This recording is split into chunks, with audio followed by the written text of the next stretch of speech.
Jai Jai Shri Chaitanya Jaya Nityananda.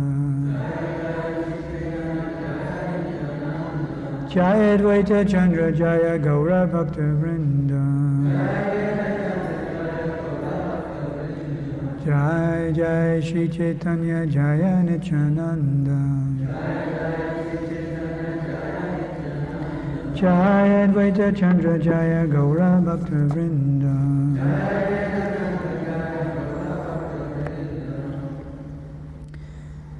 So reading from Shri Chaitanya Charitamrita, Adi Lila chapter 4.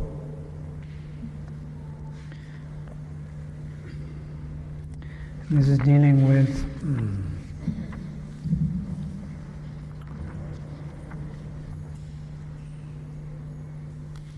the three principal reasons why Chaitanya Mahaprabhu appeared within this material world. The first purpose was to relish the position of Radharani, who is the prime reciprocator of transcendental love of Krishna. That's the first reason. The second reason is to understand the transcendental mellows of himself. And the third reason Lord Chaitanya appeared was to enjoy the bliss tasted by Radharani.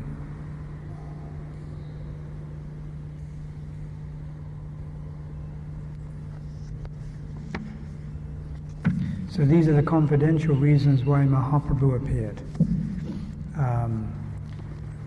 These are the more deeper meanings. Of course, the general explanation of why Mahaprabhu appeared is that he's the Yuga Avatar. And he came to teach the Yuga Dham, which is Harinam. But the inner meanings are those three that I just read. So, continuing text 31. Dharma chadi rage dune kara milana kabe mila kabe nimala devaragatana. Translation: pure attachment will unite us even at the expense of moral and religious duties, or dharma. Destiny will sometimes bring us together and sometimes separate us. Purport: the gopis came to meet Krishna in the dead of night when they heard the sound of Krishna's flute. Srila Rupa Goswami has accordingly composed a nice verse that describes the beautiful boy called Govinda standing by the bank of the Jamuna with his flute to his lips in the shining moonlight. Those who want to enjoy life in the materialistic way of society, friendship and love should not go to the Jamuna to see the form of Govinda. The sound of Lord Krishna's flute is so sweet that it has made the gopis forget all about their relationships with their kinsmen and flee to Krishna in the dead of night. By leaving home in that way, the gopis have transgressed the Vedic regulations of household life. This indicates that when natural feelings of love for Krishna become fully manifest, a devotee can neglect conventional social rules and regulations. In the material world, we are situated in designated positions only, but pure devotional service begins when one is freed from all designations. When love for Krishna is awakened, then the designated positions are overcome. The spontaneous attraction of Krishna for his dearest parts and parcels generates an enthusiasm that obliges Sri Krishna and the gopis to meet together. To celebrate this transcendental enthusiasm, there is need of a sentiment of separation between the lover and the beloved. In the condition of material tribulation, no one wants the pangs of separation. But in the transcendental form, that very same separation, being absolute in its nature, strengthens the ties of love and enhances the desire of the lover and beloved to meet. The period of separation, evaluated transcendentally, is more relishable than the actual meeting, which lacks the feelings of increasing anticipation because the lover and the beloved are both present.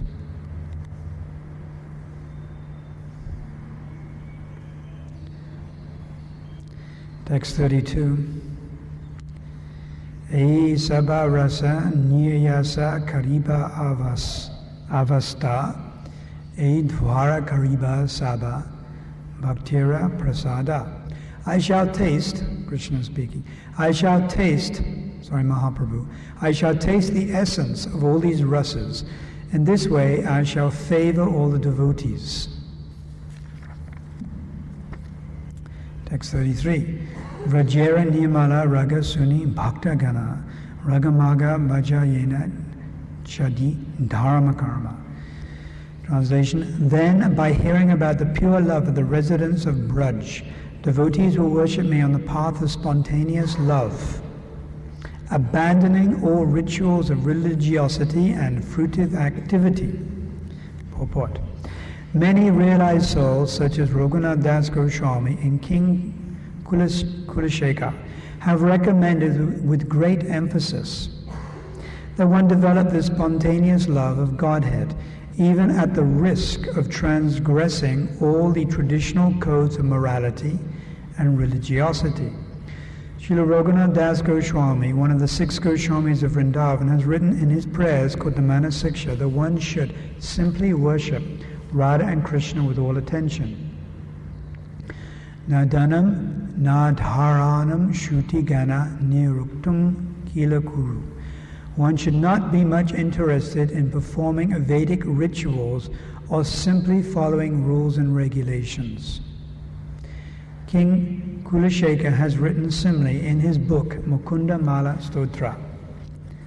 Nastadama navasu nichaya naiva kamo pagoga yad bhayam tad bhavatu bhagavan purava karmana rupam etat pratyam mama bahu matam janma janmatarapi tvat padam padam bhuraho yogakata nischala bhakti astu, which means I have no attraction for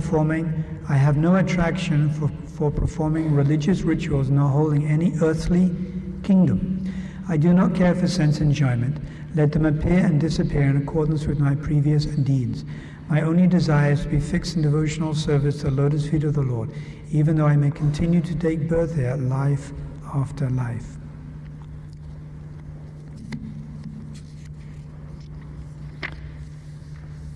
So, Mahaprabhu is saying here, then by hearing about the pure love of the residents of Braj, devotees will worship me on the path of spontaneous love. So our mood, or rather our aspiration, is to hear about, as Mahaprabhu said here, hearing about the pure love of the residents of Vrindavan. So, Shravanam, Kirtanam, Vishnu Smarana, Padasevanam. Hearing is very important. But there's different things we can hear about. So, it is mentioned here that by hearing about the pure love of the residents of Vrindavan. So, many different devotees may have come to the level of prema. This is not we should understand more clearly what an exalted position this platform of prema is. There are different stages that a sadhak will go through. And this has been described by Vishnu Chakravarti Thakur. And each stage can take so long to go through. First one has some shraddha or some faith. Then without faith, one sadhu sangha takes the association of devotees. To go from shraddha to sadhu sangha may take quite some time. One may associate with devotees, if one is fortunate. Then from sadhu sangha one may start to put into practice principles of devotional service. follow these different items of devotional service, follow the different principles. And if one is sufficiently serious, one may want to commit oneself to such a point that one will take initiation. This also may take some time. Then one will start to render some type of service, some type of devotional service. This is referred to as anishtita bhakti, or it's devotional service, but it's unsteady. It's not steady in its nature. Due to the presence of contaminations, it is unsteady in its nature. Sometimes it is thick and sometimes it is thin. It's a little wavering. And there are different examples of this. But as we continue to perform devotional service, then one can rid oneself of contaminations in the heart, anattas, and promote oneself to the stage of steady devotional service. From the stage of unsteady devotional service, one can come to the stage of steady devotional service. And this is called nishtha, nishtita. Nishtha, it means the quality of steadiness. That means in our performance of devotional service, with our indriya, with our senses, and in the performance of our sadhana, hearing and chanting, there is a quality of steadiness that may not have been there before. So in the performance of one's devotional service, one becomes a little steady, which means one is not so much affected by the... it means one has subdued one's anattas. Not subdued, one's anattas have gone to a certain degree.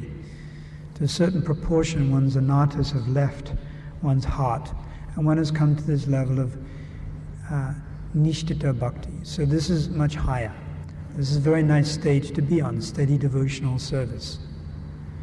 It means that one is not so much affected by sleep, laya. One is not so much disturbed by sleeping in the performance of one's devotional service, particularly in the performance of hearing and chanting. When we're talking about hearing and chanting. So one is not, at the stage of nishtha, one is not so much disturbed by laya, which means sleep. Sleep will come in when we chant, when we hear, and when we remember. So sleep is more likely to come when we're sitting down just trying to remember Krishna. It's easy to stay awake when we're hearing, and even more easy to stay awake when we're chanting. So in descending order like that. So that will begin to go, and we won't be so much disturbed by sleep. This means we're coming to the stage of steady devotional service when that goes. Vikshepa means the mind is always restless. So as the mind becomes more peaceful and is not so restless, then the quality of nishtita comes, steadiness. As our mind becomes more under control and it doesn't jump so much in the performance of hearing and chanting, then nishtita will come more. It's described in Bhagavad Gita. From whatever and wherever the mind wanders, one must drag it back. Yato yato nishkalati manashchanchalamastaram. So wherever the mind wanders, one has to drag it back forcibly with one's intelligence. Drag it back. Try to control it. So this is nishtha. Nishtita means buddhi povika. It means by buddhi, intelligence, we fix ourselves on the platform of steady devotional service, using our intelligence, buddhi povika. So that's laya vikshepa. Vikshepa, the mind is restless. We know what this is. Everyone has experienced this. We may sit down and try to hear Srimad Bhagavatam. We may try to chant the Lord's name.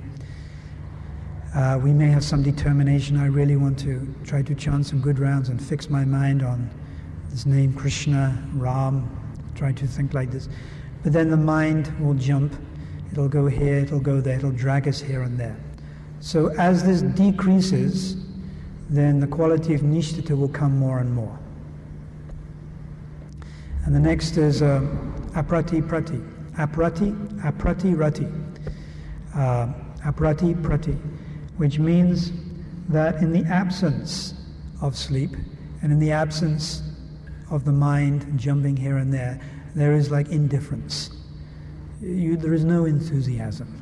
There's nothing. You're not really falling asleep, but at the same time, you're not. Your mind is not jumping here and there, but there's apathy. Huh? You know, apathy, like nothing. The mouth is hanging, and you're just staring. I remember when I joined in London, in Berry Place, there was one boy. He joined. He had tremendous trouble with his mind, and during the japa period, I remember very clearly, he just sat in the corner of the temple room with his mouth open, staring for like 1.5 hours. Complete apathy. Nothing came at all. Shri Radha Radhanath ki jai.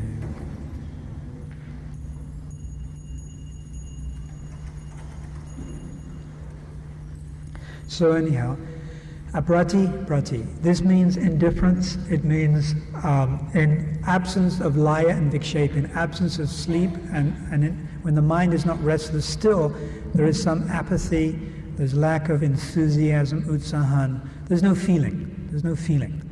So sometimes we know what that is also. These are different stages. As these stages go, nishtita comes. So these things are definitely practical, unfavorable. As these things go, these are anarthas, as they go, or rather these are the results of anarthas. Due to anarthas, these things are there. So as these things go, then we can fix ourselves and be more situated in the stage of nishtita, which is steady devotional service. Another one is kshaya, being subject to pride and anger. That means as we are chanting or trying to fix our mind, some thoughts of pride may come, some thoughts of anger may come, one may meditate on what some devotee has said to one. So pride, anger may also come in the mind. And then rasavad means, the last one, rasavad means that when there's an opportunity to engage in hearing and chanting, you try to engage in hearing and chanting. But when sense gratification comes, then you're more attracted towards that. You put aside your hearing and chanting, and rather you become attracted towards the sense gratification. It may be eating, or whatever it may be. But when there's an opportunity for sense gratification, then it's very difficult to fix your mind on hearing and chanting. So as we purify our heart, and as we rid ourselves of these anarthas, then we can fix ourselves in this nishtita, which means, and nishtita means the absence of these things I just mentioned. And then after practicing and receiving mercy, may take some lifetimes, but if one is serious and sincere, then it can happen more quickly. One can develop some real taste in chanting. So then one is promoted to the platform of ruchi. Ruchi means there is some real taste. I'm giving this progression so we can understand the position of the residents of Vrindavan. So I'm giving you this perspective. So after practicing and praying and working very hard at sadhana and receiving some mercy, then one can come to ruchi, where one gets some taste. One gets some real genuine taste. So the difference basically between nishta and ruchi. In nishta, one is doing things by intelligence, buddhi purvaka, by intelligence, buddhi, one is performing. But in ruchi, intelligence is also there, but there is some real taste, some very deep taste. So this is a very exalted stage to come on. It's a very wonderful platform. where one has some genuine attraction and taste for Krishna, topics of Krishna, Krishna Katha, Tavakatamritam, Tapta Jivanam, topics of Krishna. This is a very wonderful stage to come. In the stage of Ruchi also is described there are two divisions, but both are very wonderful.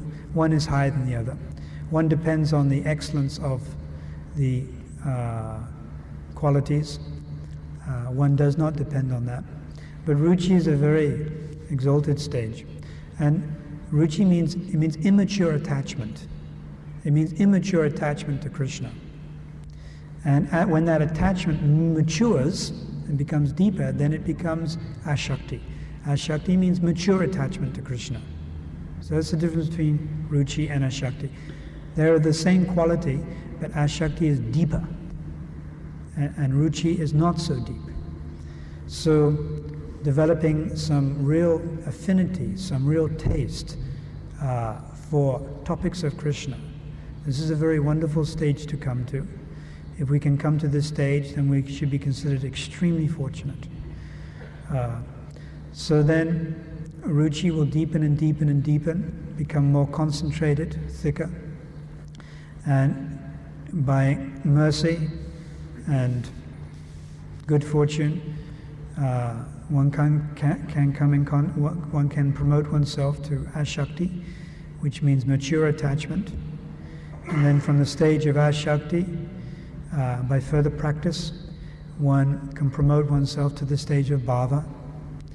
Bhava Bhakti starts at the stage of Bhava. So then one is in the stage of Siddha, perfection. This is very exalted stage, Bhava. We may talk about it very loosely, but it's an extremely exalted stage, the stage of Bhava. One begins to preliminary stage of love of Godhead. So then after practicing so much more, one may come to the stage of Prema. The difference between Bhava and Prema is described that the stage of Bhava is like getting one molecule of sunshine. One molecule of sun. How many molecules of sunshine are being are being produced by the sun planet? Many billions. So receiving one particle of that sunlight is like the stage of Bhava, and the stage of Prema is like coming in contact with the sun planet itself. There's a difference between Bhava and Prema. So the stage of Bhava is described by Sri Rupa Goswami that when the heart becomes tender, Lakshitam Rati Lakshanam, the characteristic of Bhava or Rati is that when the heart becomes tender, when the heart manifests some tenderness, then this tenderness is referred to as Rati. Or when a tenderness of the heart is manifest, there is Rati or attachment. Those who are interested in being liberated from material bondage must manifest this tenderness called Rati. This is definition, Lakshate Rata Lakshanam. And then when that tenderness is further concentrated, we come to the stage of Prema. Definition of Prema. When the heart is completely softened, is even softened more, and there are no material desires, and when one's emotional feelings become very intense, and one is attached to Krishna, such purified emotion is known as pure love. These are definitions given in Chaitanya Charitamrita and Bhakti Rasamrita Sindhu.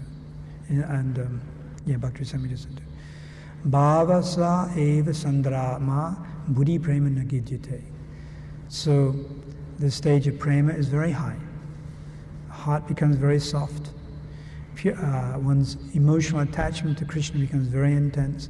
Material desires are all gone. Such purified emotion is called Prema. Then having come to the stage of Prema, we understand from scripture that there are different types of devotees that have attained this stage. For instance, Dhruva Maharaj came to the stage of Prema. Prahlad Maharaj also came to the stage of Prema. The 5 Pandavas. In the Brihad Bhagavatamrita, in the first part, it is described, Narada Muni wants to find out the best devotees. Narada Muni wants to find out which is the best devotee. So he approaches different devotees one by one. and each have love for Krishna. But the quality of their love, as he approaches each devotee, the quality of their love becomes more intense. So he first meets a king who is doing some wonderful puja, and he starts glorifying this king. So he meets one Brahmin. One Brahmin is performing with great respect worship of the Vaishnavas. He has shalagram. So Narada Muni observes that this Brahmin is on a very high platform and glorifies him by saying, I think you are the object of Krishna's mercy. I think you are the object of Krishna's mercy because of your love for the Lord. So the Brahmin, he feels very embarrassed and says, actually, I'm not the object of the Lord's affection. But there is one king in South India, he is the object of Krishna's affection because his love is more intense. Narada Muni then visits this king and he observes that in the kingdom everything is going very nicely. The king is very dutiful. He worships great saints and sages. He's very impressed. Narada Muni also starts glorifying the king, saying, I think that you are the object of Krishna's affection because I can see you have so much love for Krishna. And the king says, yes, I am the object of Krishna's mercy, but there are others who have more mercy. There are others that are more objects, greater objects of affection, greater objects of Krishna's affection than me. And he says, I think you should go and see the demigods. They, particularly King Indra. So he goes to meet Indra, and he sees Indra is glorifying the Lord, and from his many eyes on his body, tears are coming. And he glorifies Indra with suitable words, saying, King Indra, I've concluded that you're actually the special object of Krishna's affection, because you have such attachment and love for the Lord. So Indra defends himself. He says, actually, no, I'm not such high-class devotee. There are other devotees who have purer love than me. And he suggests or recommends that Narada Muni visit Lord Brahma. So he goes to Lord Brahma. Narada Muni then goes to his father, Lord Brahma. And then Lord Brahma suggests that he goes to Lord Shiva, because Lord Shiva actually is considered even more exalted. So Narada Muni goes to Lord Shiva, glorifies Lord Shiva, says, actually your love is the greatest I have seen, and you are an object of Krishna's affection. And Lord Shiva protests and says, no, actually, you should go to Vaikuntha. And in Vaikuntha you'll find Prahlad Maharaj. And he is the object of Krishna's affection. He has real love. His prema is higher. You should go there. So Narada Muni goes and visits Prahlad Maharaj and glorifies him with suitable words, describing how the Lord appeared as Nrsimhadev to protect him. So this could only be due to Prahlad's love, due to the intensity of Prahlad's prema or love caused Lord Nrsimhadev to appear. So this is how Narada Muni glorifies Prahlad Maharaj. Then Prahlad Maharaj also, he protests. And he says, actually, I'm not the real object of Krishna's affection. There are others who have more love for Krishna than me. The intensity of their prema is higher. So he protests. And he recommends that Narada Muni visit Ayodhya. And in Ayodhya he seek out Hanuman. Because Prahlad was saying that actually Hanuman's love is deeper. So, and of course we should understand Prahlad Maharaj is also a Mahajan, one of the 12 Mahajans, so extremely exalted Vaishnava, but he is saying that actually there are others who have deeper intensity of love. So you should go there and you should glorify them. So then Narada Muni, he went and he glorified Hanuman with suitable words. And Hanuman also, he recommended that Narada Muni should go to Dwarka. He should see the residents of Dwarka, because the residents of Dwarka, their intensity of love or affection for Krishna is even higher. So then he went there. And in Dwarka, he sought out the company of Uddhava. Uddhava is considered to be the friend of Krishna. So he started glorifying Uddhava, saying, now I have finally reached that devotee or that person who's the object of Krishna's affection. You have such wonderful exalted love, it's very difficult to even describe it. It is never seen anywhere. In this way he glorified Uddhava. And then Uddhava said, no, actually, my affection or love for Krishna, it is not as deep as the residents of Vrindavan. See? Uddhava was sent to Vrindavan by Krishna to give a message. You know this? When Krishna left Vrindavan, Uddhava was sent to Vrindavan to give a message. So when Uddhava went to give that message to the residents of Vrindavan, he witnessed personally the separation that the residents of Vrindavan had.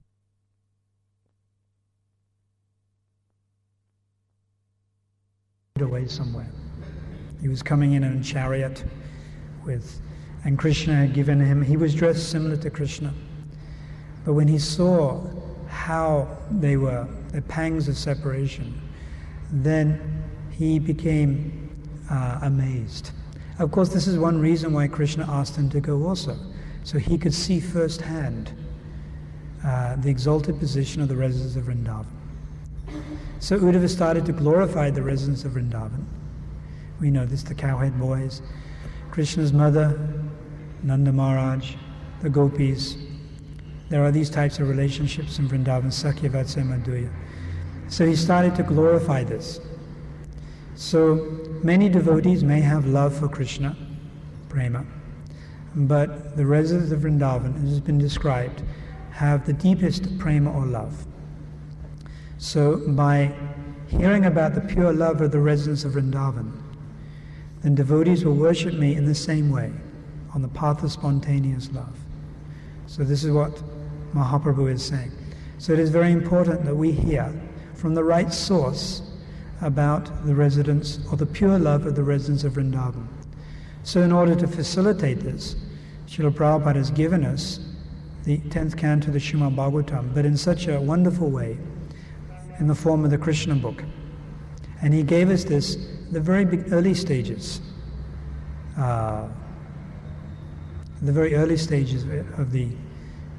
ISKCON. And this 10th canto he has given, and at the same time he's explained his tika, his commentary. So he explains, and then his commentary is there. It's very important that when we read about the activities or the pure love of the residents of Vrindavan, that it is also explained by authorized, bona fide acharya, so we can understand it better. So Srila Prabhupada has given us that essence, that story, the 10th canto, but he's explained it also with his purports in the form of the Krishna book. So we should read this, understand it carefully, and then we can begin to appreciate the pure love. As we hear, then we will appreciate. And from that appreciation, then we can make advancement. So we want to hear. There's a nice example I can give, that in a funeral, naturally, some people may be crying. You understand? In a funeral, some people may be crying. A woman may be crying because her husband has died. Other people may also will go to that funeral. Other people may not be so much attached to the man that died, but because that woman is crying, they also cry. Do you understand? Because that lady is crying, then tears also come to their eyes. Now this is called avesh. Avesh means you become absorbed in. The other people are becoming absorbed in the mood of that woman who's crying. Do you understand? It's also called tadatmika. As you put an iron poker or an iron bar in a fire, it becomes like that fire. It's not that fire, but it becomes like that fire. So by hearing about the pure love of the residents of Vrindavan, then we can also begin to appreciate that pure love and affection. So our business is to simply hear, and then hopefully a little bit of that same emotion and feeling can come in our heart. See? So by hearing, then we can appreciate, and that same mood, even if a little bit of that same mood comes, then this is very good. See?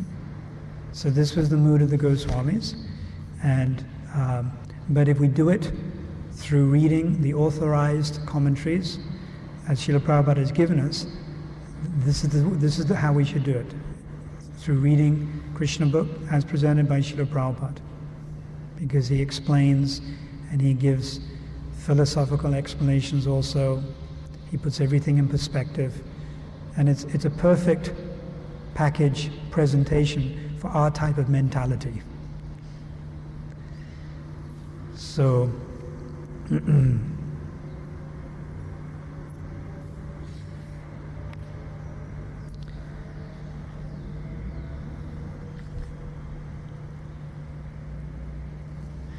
text 34.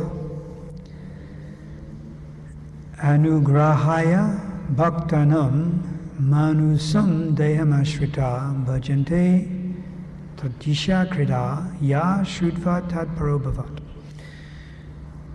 Translation: Krishna manifests his eternal human-like form and performs his pastimes to show mercy to the devotees. Having heard such pastimes, one should engage in service to him. Purport by Srila Prabhupada.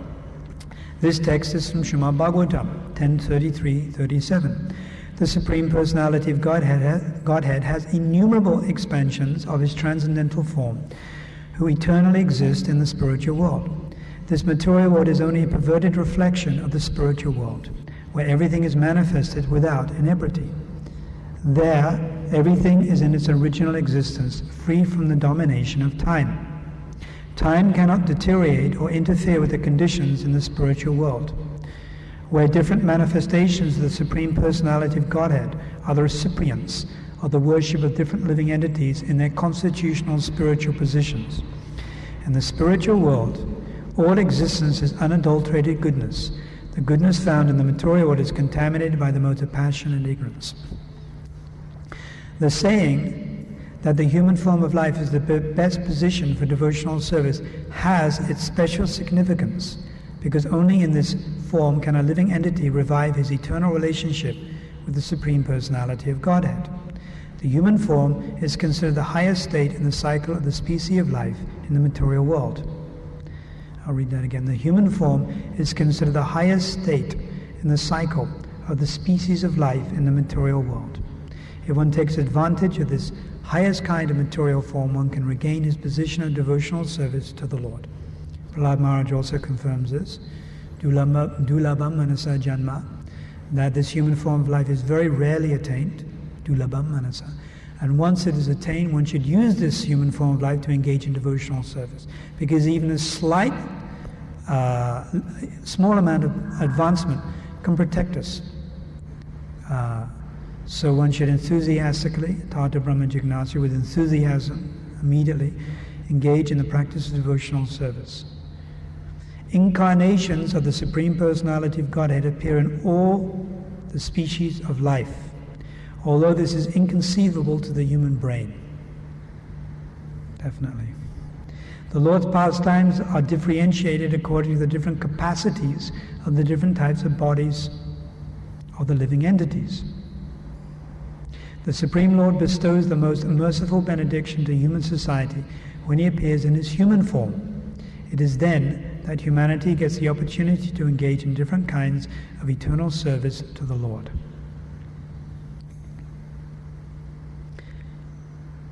Special natural appreciation of the descriptions of a particular pastime of Godhead indicate the constitutional position of a living entity. So if one is particularly attracted towards a particular description of the pastimes of Krishna, then this could indicate that this could be indicative of one's constitutional position. Adoration, servitorship, friendship, parental affection, and conjugal love are the 5 primary relationships with Krishna. The highest perfectional stage of the conjugal relationship, enriched by many sentiments, gives the maximum relish or mellow to the devotee.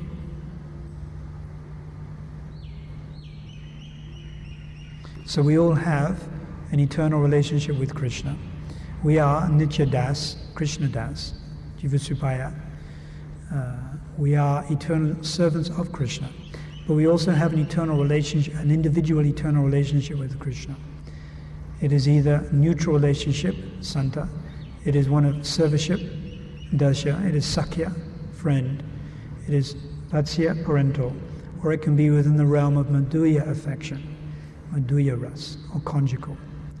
So as we practice the process of devotional service and come to the higher levels of bhakti,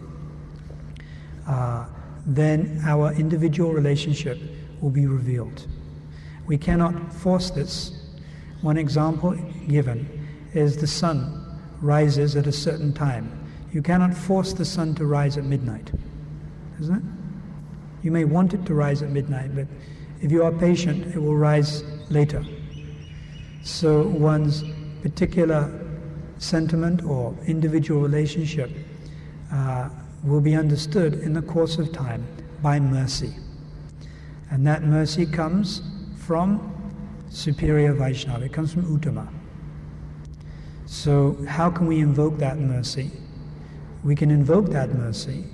We can try to attract more mercy by practicing very strictly Krishna consciousness, practicing very strictly our sadhana, and by trying to take on responsibility and preach within this movement. Then we can advance, and then in the higher stages of devotional service, one will begin to understand.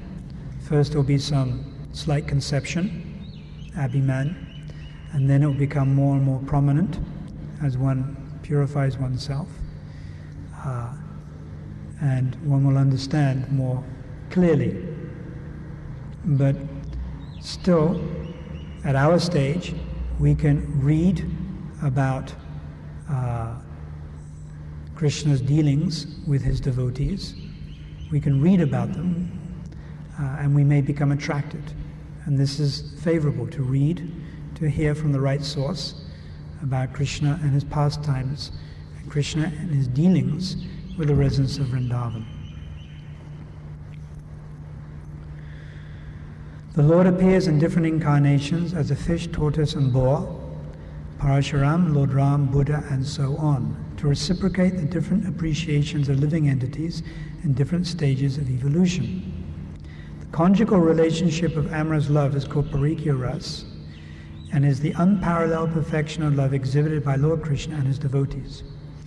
A class of so-called devotees known as Sahajas try to imitate the Lord's pastimes, although they have no understanding of the amorous love in his expansions of pleasure potency.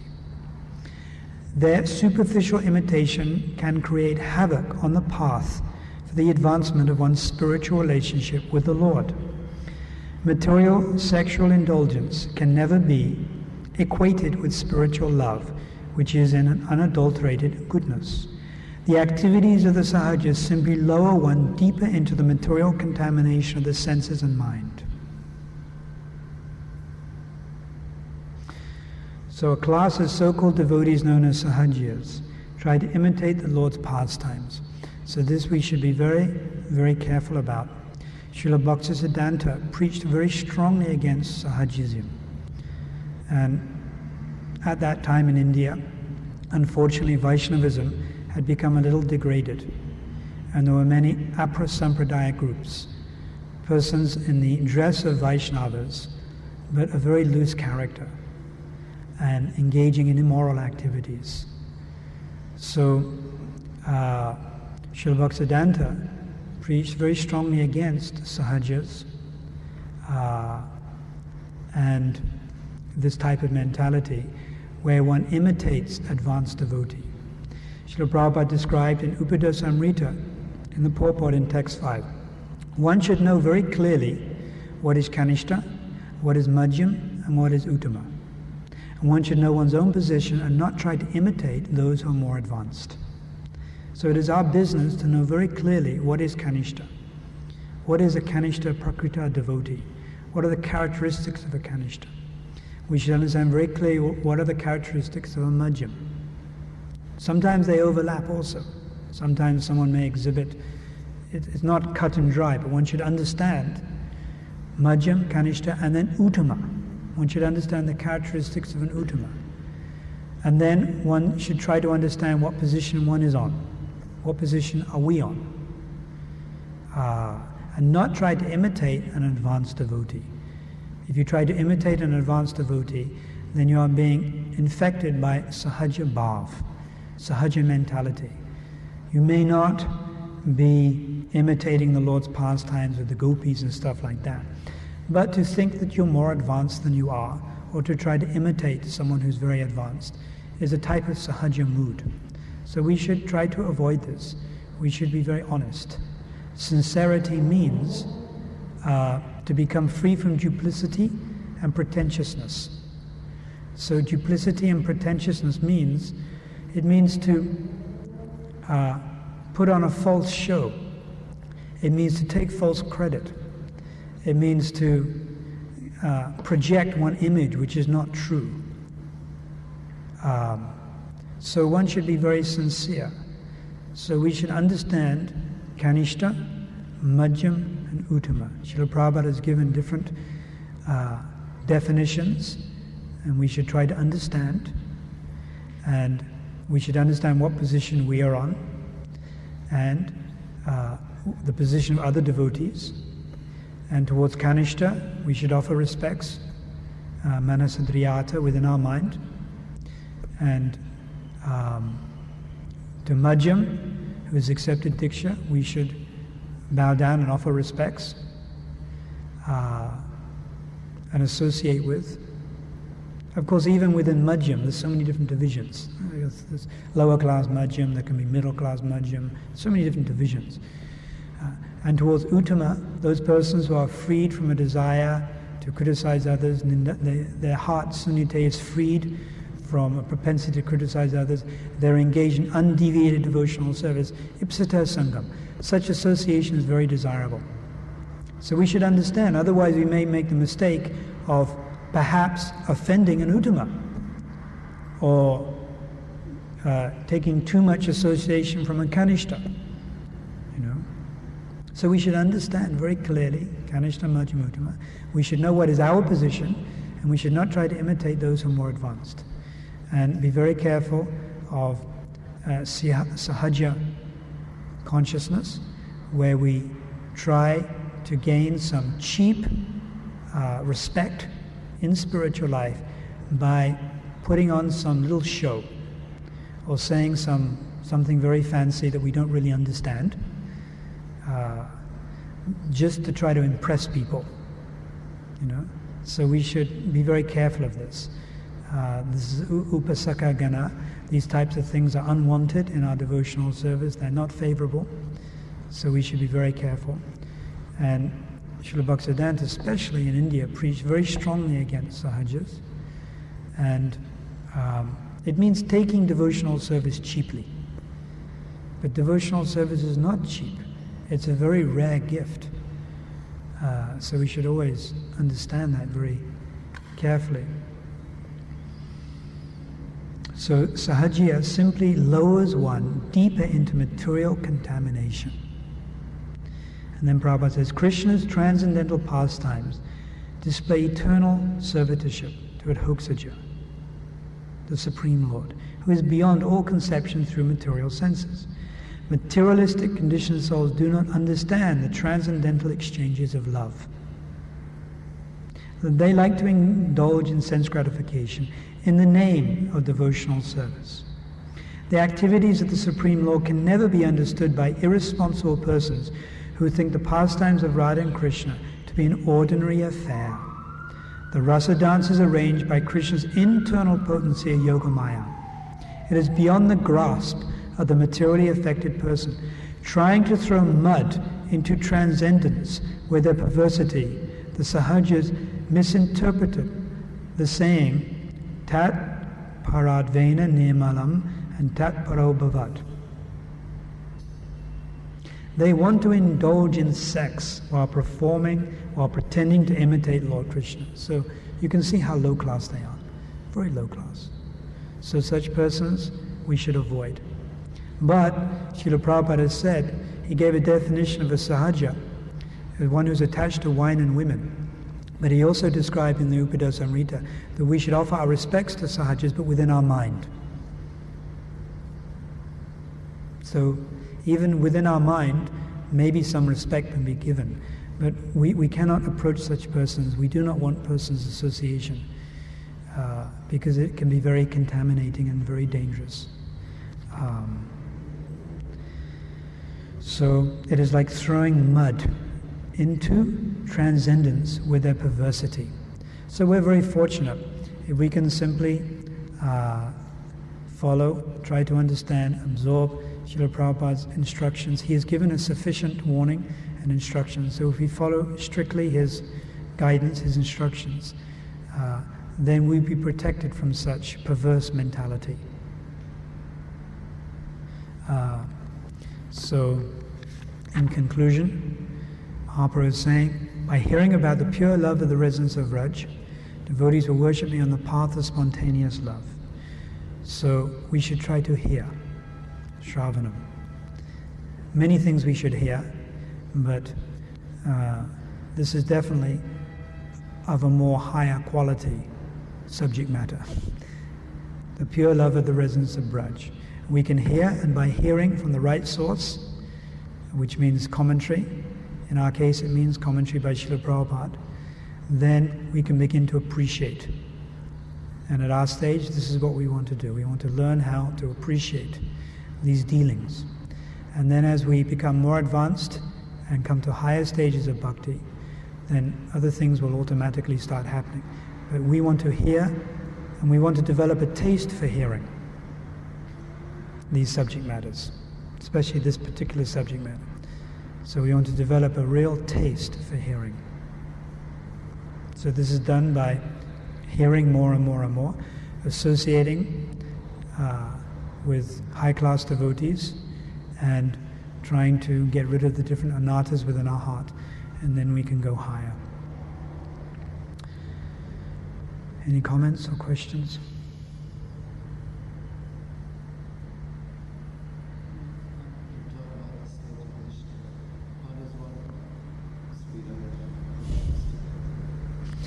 How does one speed up the process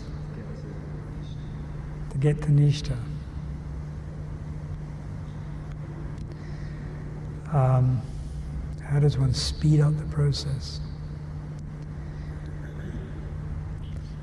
By applying yourself more to the process. How do you become enthusiastic? By being enthusiastic. So, by applying yourself more diligently and more seriously to the process. And the process is, sadhana and preaching. Applying yourself more seriously. Trying to chant better rounds. Increasing quality, quantity. Trying to preach with more enthusiasm. We know things we have to avoid. Achapriyasa, chapriya, japa, niyamagraha. Avoid those 6 things. And rather utsanishta dayat, try to take shelter of those 6 things: enthusiasm, patience, confidence. Text 4, relate with devotees in the 6 types of loving exchanges. Those first 4 verses in Upadhasamrita, if we apply ourselves to that, then that will help.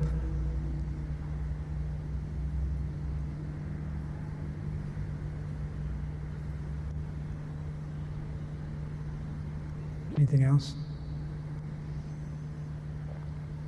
Yes. Sorry?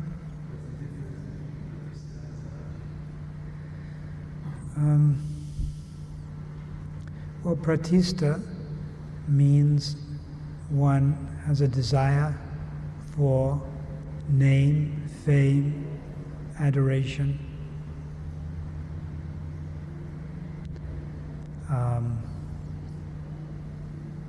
And it's described by Raghunath Das Goswami Mana Siksha. This is the last and most difficult thing to overcome. It is the most difficult. It's the last and most subtle and difficult thing to overcome. Desire for name and fame.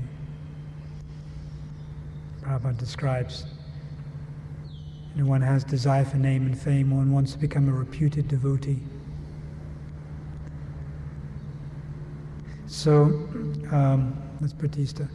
And then sahaja, that means one who is taking spiritual life there's different definitions. One who's taking spiritual life very cheaply, one who's imitating a very advanced, in the literal sense, sahaja could mean someone who's trying to imitate a devotee who's on a very high platform. We try to imitate someone who's on the platform prema, or we try to imitate an uttama. Imitate. It means someone who's trying to imitate a devotee on a high level, but actually they don't even have shraddha. They're trying to imitate ashakti, ruchi, bhava, or prema, but they don't even have shraddha. They have very little faith, very abhas, very little. But sahaja mentality can be where we're trying to project ourselves as being more advanced, only because we want some adoration.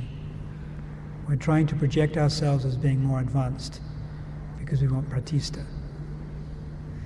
So that's sahaja mentality.